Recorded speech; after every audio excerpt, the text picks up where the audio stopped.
नमो भगवते वासुदेवाय। जय श्री हरि विष्णु। हर साल नवरात्रि के बाद पंपाकुशा एकादशी मनाई जाती है। एकादशी व्रत भगवान विष्णु को समर्पित है। मान्यता है कि इस दिन एकादशी व्रत करने से व्यक्ति को सौभाग्य की प्राप्ति होती है और मनोकामना पूरी होती है। इस साल नवरात्रि व्रत का पारण 12 अक्टूबर जाएगा। दशहरा का पर्व 12 अक्टूबर को मनाया जाएगा। नवरात्रि के बाद पंपाकुशा एकादशी व्रत रखा जाता है। एकादशी तिथि 13 अक्टूबर 2024 को सुबह 9:08 से प्रारंभ होगी और 14 अक्टूबर 2024 को सुबह 6:41 पर समाप्त होगी।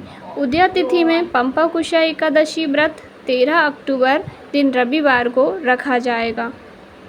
एकादशी के व्रत का पारण का समय पंपाकुशा एकादशी व्रत का पारण 14 अक्टूबर 2024 दिन सोमवार को, व्रत का पारण शुभ मुहूर्त में 14 अक्टूबर को दोपहर में 1:15 से दोपहर में 3:33 तक रहेगा। पारण तिथि के दिन हरिवासर समाप्त होने का समय सुबह 11:56 पर होगा। पंपाकुशा एकादशी के दिन बहुत ही शुभ योग बन रहे हैं। इस दिन रवि पुष्य नक्षत्र भी है, रवि पुष्य योग भी है।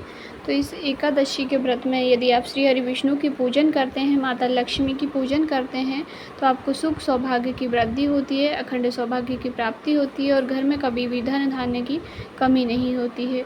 और इस दिन तुलसी जी में दीपक भी जलाया जाता है। हम एकादशी के दिन तुलसी में जल तो अर्पित नहीं करते हैं, पर दीप ज़रूर से ही प्रज्वलित करते हैं। थोड़ी दूरी पर दीप जला करके रखें। तुलसी मैया को स्पर्श ना करें, ना ही पत्ती तोड़ी जाती। एकादशी के दिन सुबह ब्रह्म मुहूर्त में उठें। थोड़ा जल्दी उठना चाहिए। एकादशी के दिन सूर्योदय से पहले उठकर स्नान करें। स्नान करते समय अपनी बाल्टी में नहाने वाले पानी में 1 चुटकी हल्दी डालकर स्नान करने से बृहस्पति मजबूत होता है और भाग्य प्रबल होता है। आपका भाग्य चमकने लगता है। उसके बाद आपको श्री हरि विष्णु और माता लक्ष्मी की विधि विधान से पूजन करनी है। तो सबसे पहले आप स्नान करने के बाद अपने घर के मंदिर को साफ़ सुथरा कर लें। गंगा जल है तो गंगा जल का छिड़काव करें, अपने ऊपर भी गंगा जल का छिड़काव करें। फिर विधि विधान से जैसे आप रोज़ पूजन करते हैं वैसे ही आपको धूप दीप जला करके भगवान विष्णु और माता लक्ष्मी की पूजा अर्चना करनी है। उसके बाद व्रत का संकल्प लें।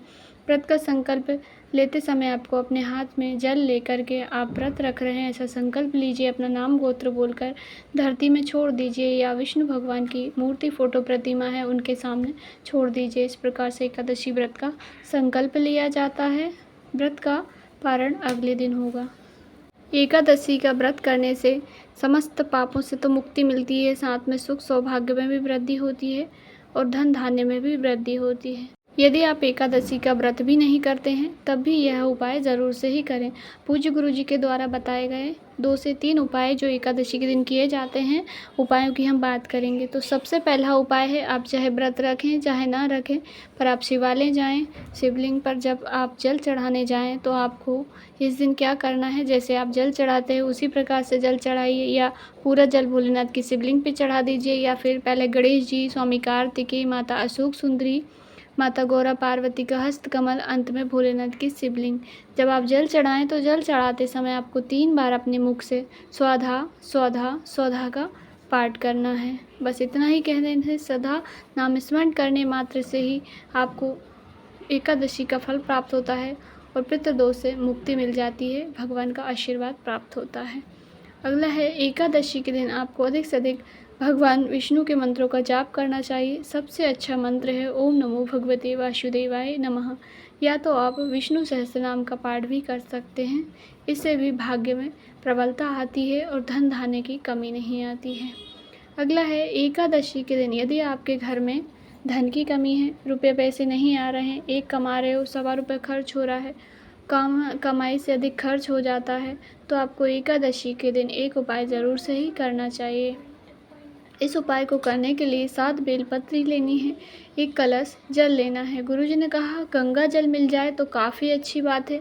यदि गंगा जल आपको ना मिले तो आप अपने घर का शुद्ध जल लें, उसमें कुछ बूंदें गंगा जल की डाल लें और उसे लेकर शिवालय जाना है। 7 बेलपत्री भी उसी के अंदर डाल के ले जानी है। फिर जो जल है आपको पूरा जल नंदी बाबा के उठे हुए चरण पर आपको अर्पित कर देना है और बाकी की जो बेलपत्री है, बेलपत्री को आपको बचाकर भोलेनाथ की शिवलिंग पे ले जाकर सारी बेलपत्री एक-एक करके श्री शिवाय नमस्तुभ्यं कहते हुए अर्पित कर दीजिए। बस इतना ही करना है। गुरुजी कहते हैं एकादशी के दिन जो भी यह उपाय करता है उसके घर में धन की कभी कमी नहीं आती, रुपए पैसा रुकने लगता है, घर में बरकत बढ़ती है। यह उपाय आप लगातार एकादशी पर 3 से 4 एकादशी करके देखिएगा। घर में आपके धन की कभी भी कोई परेशानी दिक्कत नहीं आएगी। अगला है एकादशी के दिन भगवान को आप भोग लगाएं। बृहस्पति भगवान को, विष्णु भगवान को जिस भी चीज़ का भोग लगाएं तो उसमें आपको तुलसी पत्र ज़रूर से ही अर्पित करना है। आप कुछ का भोग भले ही ना लगाएं पर तुलसी पत्र के बिना भगवान भोग स्वीकार कभी भी नहीं करते हैं। तो आप भले ही कुछ का भोग न लगाएं पर तुलसी पत्र ज़रूर से ही अर्पित करें। और तुलसी पत्र आपको उस दिन तोड़ना नहीं है, या तो गिरे हुए पत्ते हों तो वे उठा सकते हैं, या एक दिन पहले आपको तुलसी पत्र तोड़कर रख लेना है। तुलसी कभी भी बासी नहीं मानी जाती है, ख़राब नहीं मानी जाती है, तो आप कई दिनों तक भी स्टोर करके रख सकते हैं, या फिर सूखे हुए पत्तों का भी इस दिन आप भोग लगा सकते हैं। पर तुलसी पत्र के बिना भोग अर्पित नहीं किया जाता है, तो इस बात का आप ध्यान रखें। पांपकुशा एकादशी व्रत की कथा आपको अगली वीडियो में प्राप्त हो जाएगी। जानकारी आपको थोड़ी सी भी उपयोगी लगी हो तो वीडियो को लाइक ज़रूर करें। चैनल पर नए हैं तो सब्सक्राइब ज़रूर करें। इस व्रत की कथा मैं अगले दिन सुबह की वीडियो में अपलोड कर दूंगी, उसमें से आप कथा सुन सकते हैं। सभी प्रेम से बोलिए जय श्री हरि विष्णु। ओम नमो भगवते वासुदेवाय नमः।